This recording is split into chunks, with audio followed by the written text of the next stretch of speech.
Hello, welcome to Cinephile Entertainment. I'm the Cinephile critic, and today I'll be reviewing this movie. What happened, Dave? You died. That's what happened.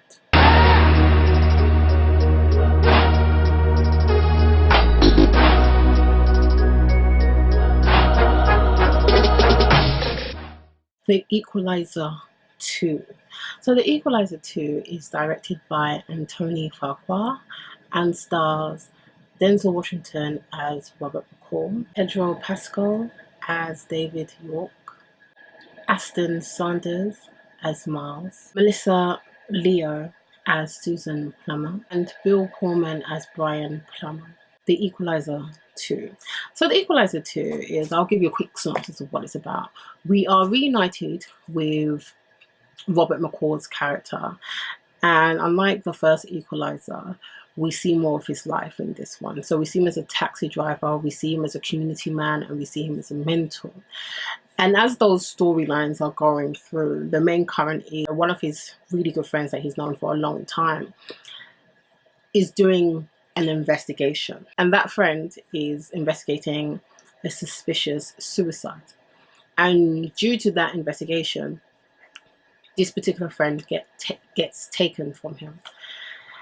And so what you have is you have Robert McCall going and investigating to see what exactly happened and tries to seek out basically revenge for what happened to his friend. Now, personally, I really like this film. I know this film is not going to be for everybody, but personally, I really like this film. In The Equalizer 2, there's three main storylines that's going on. So you have him being a taxi driver. He's kind of like a conduit to for other people's lives, other people's stories.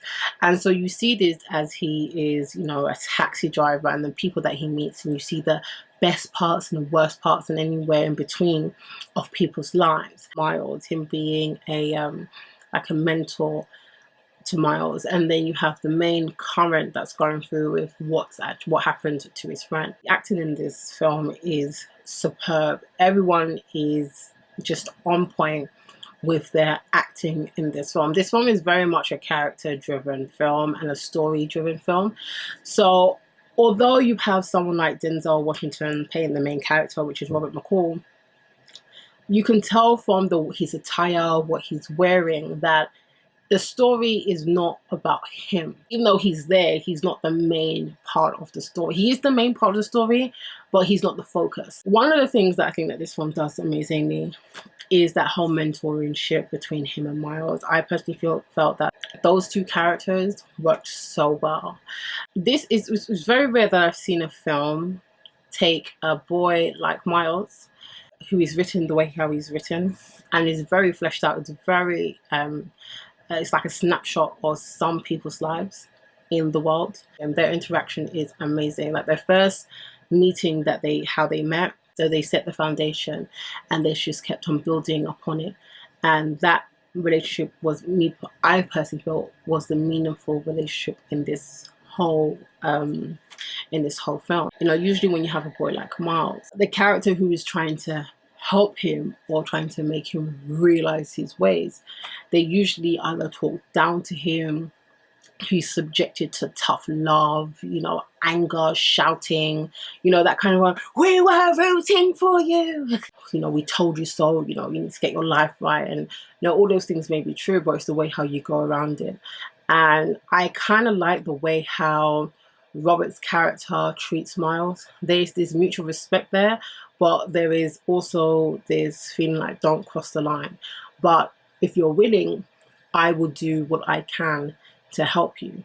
And I felt that, you know, this is probably one of the very few times where you have a character like Miles that is treated with respect, and not only is treated with respect, but is humanized. This is not, you know, your normal type of action film. If you think that this is going to be like a Taken, or if you think this is going to be, you know, like a John Wick, or, you know, any of these other action films that are out there, then you're going to be vastly disappointed, because there is action in this film, but it is used sparingly. I feel that the trailers is misleading. I like the way how most of the action scenes were filmed. It was down to business, you know, make it as smooth. Now, one thing I will say about the action, when the action, you know, is on screen, yeah, it's very brutal. I mean, it's very brutal. I mean, there was times I had to look away because I was like, oh my god. But you know, it can be satisfying at times as well. But it is brutal. It's not long drawn out sequences of fight scenes, carnage and chase. You know, those things are kind of kept to a minimum. So when, you know, the action unfolds, no one's messing around. No one is messing around, okay? You know, it happens, darling. Like, oh well, that was a bit brutal, but you know, that's sometimes how the cookie crumbles. I like the way how the investigation went down. It's not, you know, like what a CSI is, where, you know, you found a situation, you know, you found the hair, you found the blood, you know, you found the laptop, you put it all together and it comes full circle and then bam, there's your bad guy. It doesn't go down quite so much like that. There's a reflection of a little bit more investigation in this film. There's a reflection of not everything always has, you know, a nice little bow at the end of it and everything's figured out and the bad guys, you know, get caught and, you know, Scooby-Dooby-Doo. If it wasn't for you meddling kids, I would have gotten away with it. You know, it doesn't play out like that, and I kind of like that. It was really interesting to see the investigation, but investigation is always interrupted because other things, you know, happen. Aspects I did really like in this film, and I thought that they shot it very beautifully. I like the way how, you know, when he's a taxi driver, how you see other people's lives. It was a nice touch. It didn't have to be there, but it was a nice touch. And I feel that third act, it wasn't as interesting for me as the first act and the second act was. I think it kind of dips a bit in quality there, you know, because this is when it comes to the conclusion, and some of it was okay, some of it was fine, some of it wasn't. You know, it all depends on direction. It's like it had really good parts in the third act, and then it had, you know, really not so good parts in the third act. I really like the way how this film was filmed. I thought the camera movements, the scene set up, you know, the attention to details, because I really do think that there a vast amount of attention to detail went into this film. This film is very cohesive.